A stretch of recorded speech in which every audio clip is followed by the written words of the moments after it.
सरकार बघा, सरकार कोणाचे येऊ द्या, लोकांच्या समस्या, नागरिकांच्या समस्या, शिक्षण असो, आरोग्य असो, स्वच्छता असो, याच्यावरती लोक प्रतिनिधींनी काम करावं.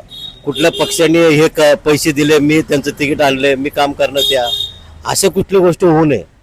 लोकांच्या समस्यावरती अभ्यास करावा नाही.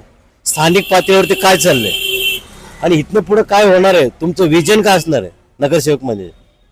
बरोबर.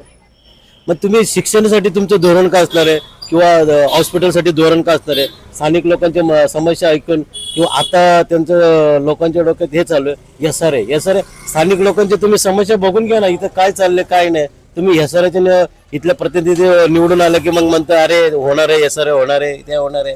अहो पहिल्या लोकांना तुम्ही सुविधा द्या, काहीतरी करा, त्याच्यानंतर तुम्ही पक्ष नगरसेवक कुठलेही असू द्या, काही असू द्या, शिक्षण आणि हे मोफत व्हायला पाहिजे. शिक्षण आणि आरोग्य या त्यांना विचारा. मग असं कुठलंही सरकार असू द्या, या दोन गोष्टी तुम्ही पुरवता का? तुमच्या इथले प्रतिनिधींनी सांगितले का देतील आम्ही? नाही, कुठल्याही प्रतिनिधी असू द्या, कुठल्या भाजपचा असू द्या, शिवसेना असू द्या, किंवा काँग्रेस असू द्या, राष्ट्रवादी असू द्या, कुठल्याही हा समस्या लोकांच्या तळागाळाच्या समस्या आहेत. यांनी त्याच्यावरती भर टाकायला पाहिजे. असे कोणते आहेत का कॅन्डिडेट म्हणजे तुम्ही आता आम्ही जर त्यांना विचारलं, हो करायला म्हणतात ना, ज्यावेळेस तुमचं मतदान झालं, हे सगळं झालं, तुम्ही काय करणार त्यावेळेस? खबर नाही ना, हा असं आपण सांगणार होते.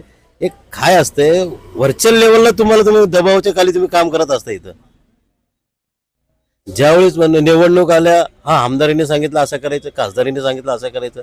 आज आमदार खासदार पुणे महानगरपालिकेमध्ये भाजपचं सत्ता असताना म्हणजे तुम्ही आज इलेक्शन 9 वर्षांनी इलेक्शन घेतात. त्याच्या अगोदर काय घेतलं, कुठलं काम करायचं असेल तर बजेट नाही म्हणतात. पण तुम्ही बॅनर लावता, बजेट 50 लाखाचं बजेट आहे, हे लाखाचं बजेट आहे, अमुक कामं करणार आहे. मग बजेट नसताना तुम्ही असं बॅनर का लावता? मग कामं काय होत नाहीत. आता हाईन इलेक्शनला तुम्ही कामं करायला लागलात.